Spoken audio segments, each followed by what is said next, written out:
২৪-এর মহাসংগ্রামে বিপুল জয়।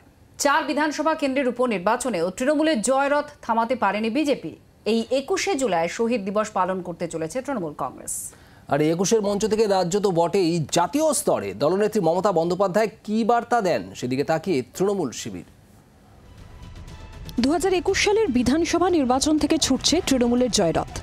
২৩-এর panchayat vote oh ২৪-এর মহাসংগ্রামে তৃণমূলকে ছুঁতে পারেনি প্রতিপক্ষ বিজেপি। এমনকি ৪টি বিধানসভা কেন্দ্রের উপনির্বাচনেও গোহারা হার হয়েছে পদ্ম শিবিরের। দলের এই ফলাফলে টকবক করে ফুটছে ঘাসফুল শিবির। সেই সাফল্যে ভর করেই এবারে শহীদ দিবস পালন করতে চলেছে তৃণমূল। সভাস্থলে রেকর্ড ভিড় হবে, এটা ধরে নিয়েই এবার ২১শে জুলাইয়ের আয়োজন করছে তৃণমূল। ইতিমধ্যেই জেলা থেকে কলকাতার উদ্দেশ্যে রওনা দিয়েছেন দলের কর্মী সমর্থকেরা। মূল মঞ্চের আয়তন হবে দৈর্ঘ্য ৫২ ফুট ও প্রস্থে ২৪ ফুট। মূল মঞ্চে থাকবেন দলের শীর্ষ নেতৃত্ব, সাংসদ, বিধায়ক, মন্ত্রী ও আমন্ত্রিতরা। কাউন্সিলরদের জন্য থাকছে ভিন্ন একটি মঞ্চ। মঞ্চের আয়তন হবে দৈর্ঘ্যে ৪৮ ফুট ও প্রস্থে ২৪ ফুট। শহীদ পরিবারের সদস্যদের জন্য আরেকটি মঞ্চ। মঞ্চের আয়তন হবে দৈর্ঘ্য ৪০ ফুট, প্রস্থে ২৪ ফুট। মূল মঞ্চে ওঠার জন্য থাকতে পারে র্যাম্প।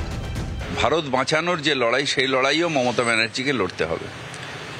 আমরা আশা করছি যে একটা দিক উনি নির্দেশ দেবেন এবং সেই অনুযায়ী আমার পুরো পার্টিটা বিজেপির বিরোধী লড়াই যেটা অলরেডি ইন্ডিয়া জোটে আমরা করছি, সেই লড়াইটা আরও জোরদার সারা ভারতবর্ষ ছড়িয়ে দেওয়া যাবে। দলের লক্ষ্য লোকসভা ও বিধানসভা উপনির্বাচন জয়ের বিজয় সমাবেশ পালন।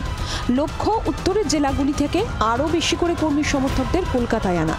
কলকাতায় বিভিন্ন জায়গায় তাদের রাখার ব্যবস্থা হয়েছে। সময়ের পরিবর্তনের সঙ্গে সঙ্গে মমতা বন্দ্যোপাধ্যায় বা তৃণমূল কংগ্রেসের রাজনৈতিক প্রতিপক্ষেরও পরিবর্তন ঘটেছে। তৃণমূল কংগ্রেসের এখন মূল রাজনৈতিক শত্রু হচ্ছে বিজেপি। ২১-এর মঞ্চে দাঁড়িয়ে মমতা বন্দ্যোপাধ্যায় এ রাজ্য তো বটেই, সারা দেশে বিজেপি বিরুদ্ধে লড়াইয়ের কি বার্তা দেন সেটা শোনার অপেক্ষায় পুরো শাসক শিবির। জি24 ঘন্টার জন্য ক্যামেরায় অরিন্দম সরকারের সঙ্গে প্রবীর চক্রবর্তী, কলকাতা। বাংলার আওয়াজ, বাঙালির আবেগ, জি24 ঘন্টা।